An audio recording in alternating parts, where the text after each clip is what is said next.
Hello and welcome back to the world of biology. Myself Sachin sir from Vidya Mandir IIT and Medical Academy Islampur, Maharashtra.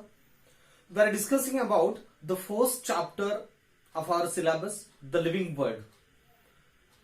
In this topic, we studied the two properties of the life, and now we are going to study the remaining properties of life or the living organisms.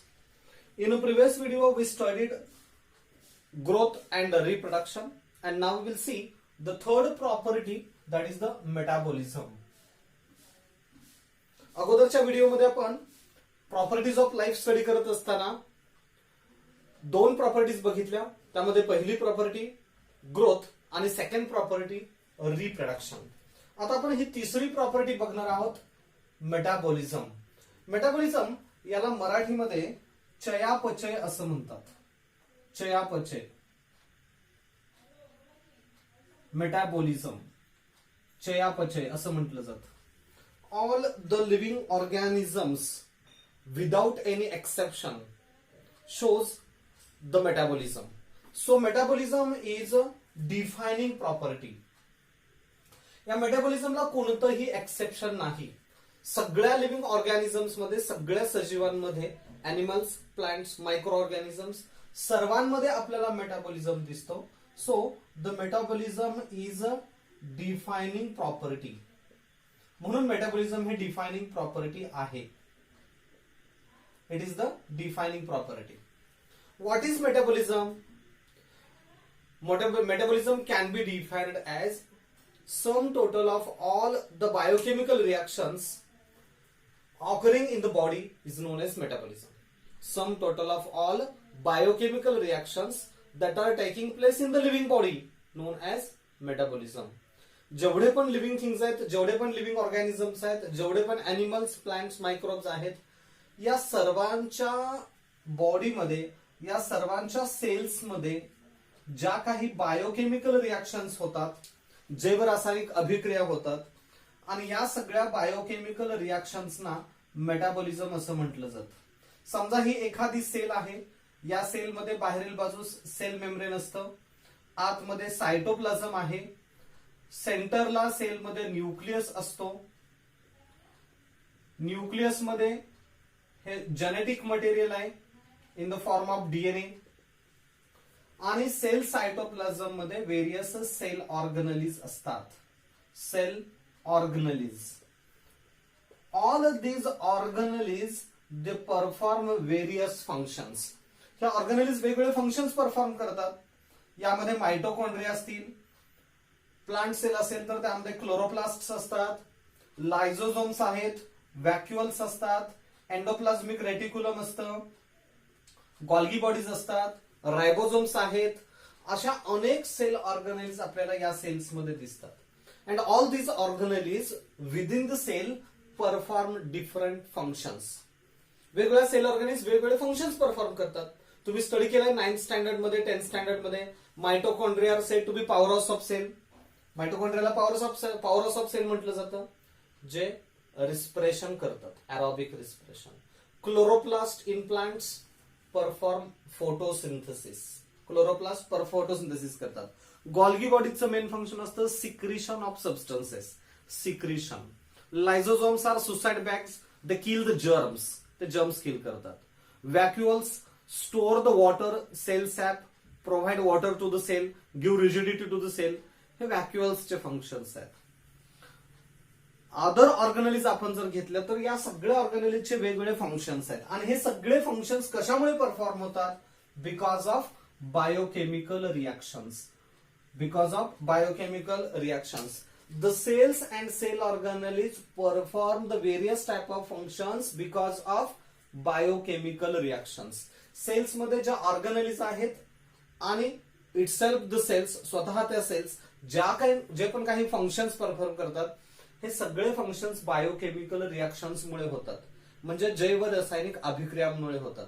Cells मध्ये हजारो biochemical reactions होतात, जैव रासायनिक अभिक्रिया सतत घडत असतात. आणि या सगळ्या रिॲक्शन्सचं एकत्रीकरण, त्याचं सम टोटल म्हणजे मेटाबॉलिझम. म्हणून डेफिनेशन घेतले, sum total of all biochemical reactions occurring in the body is known as metabolism.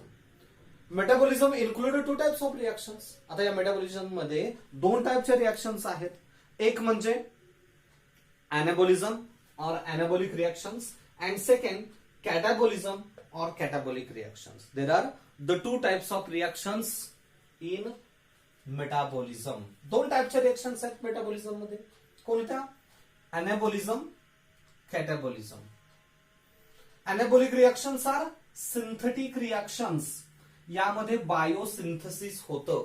ज्या रिएक्शन्स मध्ये बायोसिंथेसिस होतं, ज्या रिएक्शन्स मध्ये सिंथेसिस म्हणजे निर्मिती, स्मॉलर मॉलिक्युल्स पासून लार्जर मॉलिक्युल्स फॉर्म केले जातात, अशा रिएक्शन्स ना म्हणतात अॅनाबॉलिझम.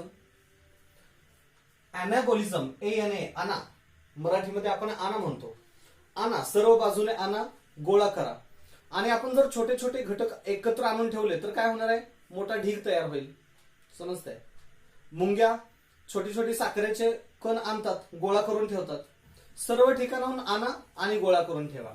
छोटे मॉलिक्युल्स एकत्र आणले की मोठा मॉलिक्युल तयार होतो. आणि यावरून लक्षात ठेवायचं, आणा अॅनाबॉलिझम. कॅटा कट करा. कट केल्यानंतर काय होतं? Large molecules are converted into smaller molecules. हे कट करणं कॅटाबॉलिझम.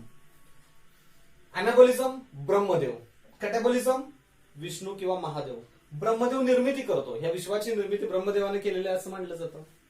म्हणजे निर्माण करता, ज्यामध्ये सिंथेसिस आहे, ज्यामध्ये स्मॉलर मॉलिक्युल्स पासून लार्ज मॉलिक्युल्स तयार होतात, अशा रिएक्शन्स म्हणजे अॅनाबॉलिझम.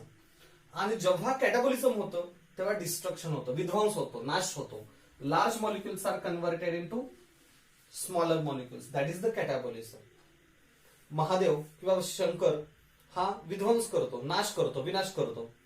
आणि म्हणून या सगळ्या रिएक्शन्सची टोटल मेटाबॉलिझम. जेव्हा अॅनाबॉलिक रिएक्शनचा रेट जास्त असतो, इट कॉजेस द ग्रोथ. अॅनाबॉलिझमचा रेट बॉडीमध्ये जेव्हा जास्त असतो तेव्हा काय होतं? बॉडीची ग्रोथ होते. Anabolism causes growth. And when the rate of catabolism is more, जेव्हा कॅटाबॉलिक ऍक्टिव्हिटीज, कॅटाबॉलिझमचा रेट हायर असतो, it causes degradation of the tissues. शरीराची झीज होते, टिश्यूजची झीज होते, degradation. So anabolism causes growth, but the catabolism causes degradation. What are the anabolic reactions and what are the catabolic reactions? आता anabolic reactions कोणत्या, catabolic reactions कोणत्या? Here photosynthesis is a anabolic process. Photosynthesis ही anabolic process आहे. But catabolism process is respiration. Respiration is catabolic process. Respiration मध्ये काय होतं? ग्लुकोजचं conversion carbon dioxide water मध्ये होतं, एनर्जी रिलीज होते. So it is catabolic process. आणि फोटोसिंथेसिस मध्ये होतं, कार्बन डायऑक्साइड वॉटर पासून ग्लुकोज तयार होतं. म्हणून photosynthesis is anabolic process, respiration is catabolic process. Conversion of glucose to glycogen. Glucose पासून जेव्हा ग्लायकोजन तयार होतं, glucose to glycogen. Glycogen larger molecule आहे, ग्लुकोज स्मॉलर मॉलिक्युल्स आहे. So this process is anabolic process, anabolic reaction. आणि digestion, डायजेशनच्या प्रोसेसमध्ये starch molecules are converted into maltose, carbohydrates are converted into sugars, proteins are converted into amino acids, lipids or the fats are converted into fatty acids and glycerols. Digestion is catabolic process. Digestion, respiration हे catabolic processes आहेत. आणि photosynthesis हे अॅनाबॉलिक process आहे. Photosynthesis मध्ये काय होतं? 6 of CO2 plus 12 of H2O that gives us, यापासून form होतात glucose C6H12O6 glucose plus 6 water plus 6 oxygen. ही प्रोसेस आहे अॅनाबॉलिक प्रोसेस. This is अॅनाबॉलिझम. अजून अॅनाबॉलिझमचं एक्झाम्पल कोणतं सांगितलं? Wien glucose is converted into glycogen. This is the anabolism. Glucose converted into glycogen. This is anabolism. Smaller molecules converted into larger molecules. आणि ज्या वेळेस larger मॉलिक्युल्सचं degradation होतं, destruction होतं आणि स्मॉलर मॉलिक्युल्स तयार होतात, that is the catabolism. Example respiration. Respiration मध्ये काय होणार आहे? Glucose C6H12O6 glucose plus 6 of oxygen, aerobic respiration आहे. आणि यापासून फॉर्म होतात 6CO2 plus 6 of water plus 686 kilo calories of the energy, म्हणजेच 38 ATP चे मॉलिक्युल्स फॉर्म होतात. ही जी रिएक्शन आहे, ही रिएक्शन कोणते? कॅटाबॉलिक रिएक्शन. अजून कॅटाबॉलिझमचे एक्झाम्पल कोणते सांगू? डायजेशनच्या प्रोसेसमध्ये कॉम्प्लेक्स कार्बोहायड्रेट्स जे असतात, this complex carbohydrates are converted into sugars. Proteins are converted into amino acids, amino आम्ले असं म्हणतात मराठीमध्ये. And lipids of the fats are converted into fatty acids and glycerol. Fatty acids and glycerol. या ज्या reactions आहेत ह्या catabolic reactions, जिथं larger मॉलिक्युल्सचं कन्व्हर्जन स्मॉलर मॉलिक्युल्स मध्ये झालं. आणि ह्या अॅनाबॉलिक रिएक्शन्स आहेत जिथं स्मॉलर मॉलिक्युल्सचं कन्व्हर्जन ह्या लार्जर मॉलिक्युल्स मध्ये झालेलं आहे. हा स्मॉलर आहे, ग्लुकोज, ग्लायकोजन लार्ज असतो. CO2 वॉटर स्मॉलर मॉलिक्युल्स आहेत, ग्लुकोज लार्ज मॉलिक्युल असतो. So this is the anabolism, this is catabolism. So sum total of all such a biochemical reactions occurring in the body is called as metabolism. Metabolism has no any exception. So this metabolism is defining property. म्हणून metabolism ही defining property आहे. Okay.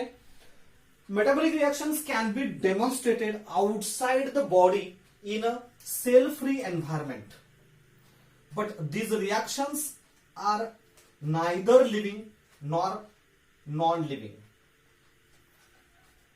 Definitely these reactions are living reactions, but such a condition cannot be referred as a life or the living thing. एक example सांगतो बघा.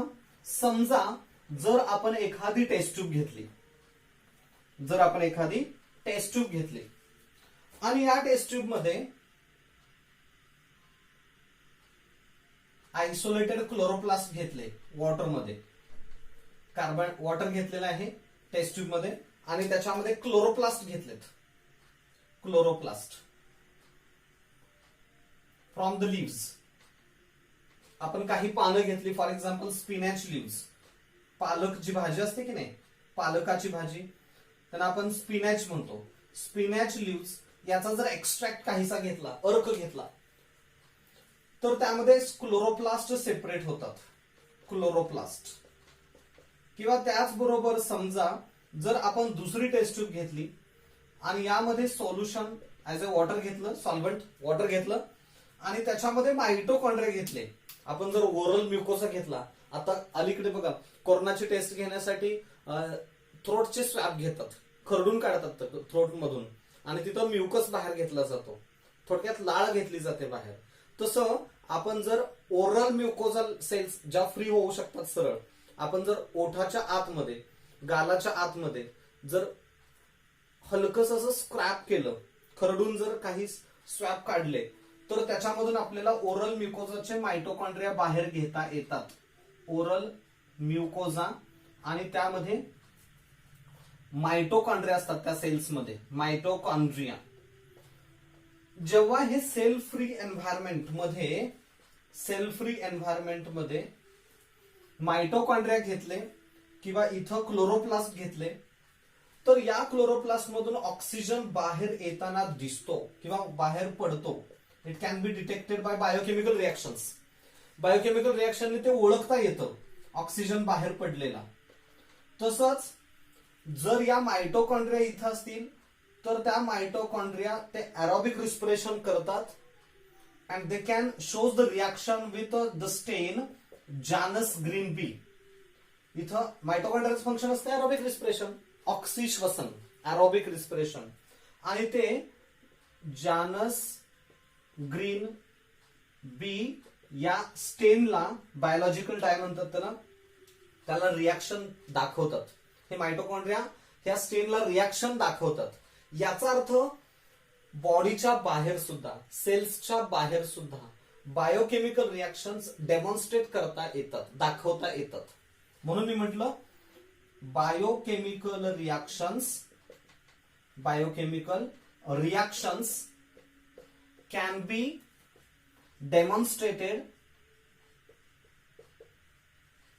in a cell-free environment. Biochemical reactions can be demonstrated in cell-free environment. Demonstration म्हणजे दाखवणं, explain करणं, prove करणं, demonstration. प्रात्यक्षिक करून, practicals करून दाखवून देणं, एक्सप्लेन करणं म्हणजे डेमॉन्स्ट्रेशन असतं. आपल्याला बायोकेमिकल रिॲक्शन्स, जैव रासायनिक अभिक्रिया हे सेल्सच्या बाहेर सेल फ्री एन्व्हायरमेंट मध्ये एक्सप्लेन करता येतात, दाखवता येतात. आणि ही जी सिस्टीम आता तयार झाली तर याला आपण लिव्हिंग थिंग म्हणू का, यांना सजीव म्हणू का? लिव्हिंग म्हणता येत नाही. But these are the living reactions living आहेत. बायोकेमिकल रिॲक्शन्स ह्या लिव्हिंग आहेत, but these are not the life. हे लाईफ नाही, हे सजीव नाहीत. हे टेस्ट ट्यूब सजीव नाही, टेस्ट ट्यूब हे लिव्हिंग थिंग नाही. But these reactions are said to be neither living nor non-living. ह्या रिॲक्शन्स लिव्हिंग असतात, परंतु ही system is neither living nor non living. System is neither living nor non living, but the reactions are definitely the living reactions. आणि कुठलंही exception या मेटाबॉलिझमला नाही. So the metabolism is known as defining property of the living organisms.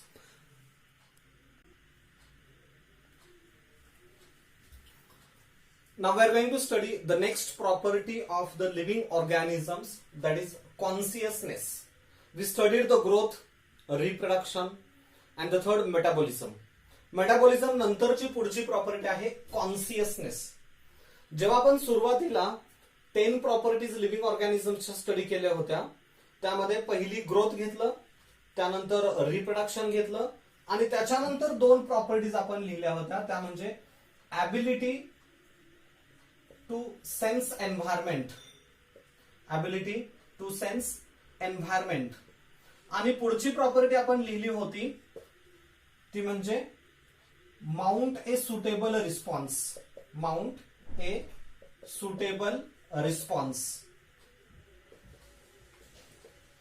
इथं ability to sense environment आणि mount a suitable response या दोघांनाच एकत्रितपणे म्हणायचं कॉन्सियसनेस म्हणजे सर्व जाणीवा असणे म्हणजे कॉन्सियसनेस. आपल्याला जाणीवा आहेत. कशाच्या जाणीवा आहेत? We can sense the temperature, we can sense the touch or pains, we can sense the light, we can hear the sound, we can taste the food, we can smell the chemicals or anythings. म्हणजे आपल्याला वासाचं ज्ञान होतं, आपल्याला चवीचं ज्ञान होतं, आपल्याला स्पर्शाचं ज्ञान होतं, आपल्याला वेदनेची जाणीव होते, आपण आवाज ऐकू शकतो, आपण डोळ्यांनी वस्तू बघू शकतो, आपण विचार करू शकतो, आपण लिहू शकतो, वाचन करू शकतो, मॅथमॅटिकल कॅल्क्युलेशन्स करू शकतो. ह्या सगळ्या काय आहेत? जाणीवा आहेत. हे सगळे काय आहेत? Stimuli. We can sense the environment, that is the sensitivity. ह्या सगळ्या आपल्याला जाणीवा आहेत, म्हणजेच वी आर कॉन्सियस. आपल्याला सगळ्या जाणीवा आहेत, सो वी आर कॉन्सियस. जेव्हा एखादा पर्सन कोमामध्ये जातो, ब्रेन इंजुरी झाले, ब्रेन डॅमेज झाला की माणूस कोमामध्ये जातो म्हणजे त्याच्या काही जाणीवा नष्ट होतात, म्हणजे तो अनकॉन्सियस असतो. पण कोणतेही ऑर्गॅनिझम्स, मग ते अॅनिमल्स असतील, प्लांट्स असतील किंवा मायक्रोब्स असतील, they can sense the environment, they have ability to sense environment. त्यांना पर्यावरणामध्ये, सभोवतालच्या वातावरणामध्ये असणाऱ्या वेगवेगळ्या स्टिम्युलस, संवेदनांची जाणीव होते. ही जाणीव होते, ते सेन्स करू शकतात. दिस इज द सेन्सिटिव्हिटी. यालाच म्हणतात संवेदनशीलता. सेन्सिटिव्हिटी, संवेदनशीलता. आणि दुसऱ्या बाजूस त्या संवेदनेला, त्या स्टिम्युलस, त्या उद्दीपनाला आपण रिस्पॉन्ड करतो. We give response to the stimulus. Pin टोचले की पटकन हात बजला होतो. पिन टोचल्यामुळे आपल्याला स्पर्शाचं ज्ञान होतं. पिन टोचल्यामुळे आपल्याला वेदनेची जाणीव होते. पण त्याबरोबर पिन टोचले की ते इंजुरी वाढू नये, ते जे इन्फेक्शन्स ग्रो होऊ नये, इन्फेक्शन म्हणण्यापेक्षा मी इंजुरी म्हणेन, पेन्स इन्क्रीज होऊ नयेत म्हणून हात बाजूला घेतला जातो, आपोआप घेतला जातो नर्वस सिस्टीम कडून. आणि हात बाजूला घेणं यालाच म्हणायचं response. To mount a suitable response. Pin टोचणं सेन्सिटिव्हिटी, हात बाजूला होणं हा रिस्पॉन्स आहे. To mount a suitable response, रिस्पॉन्सिव्हनेस.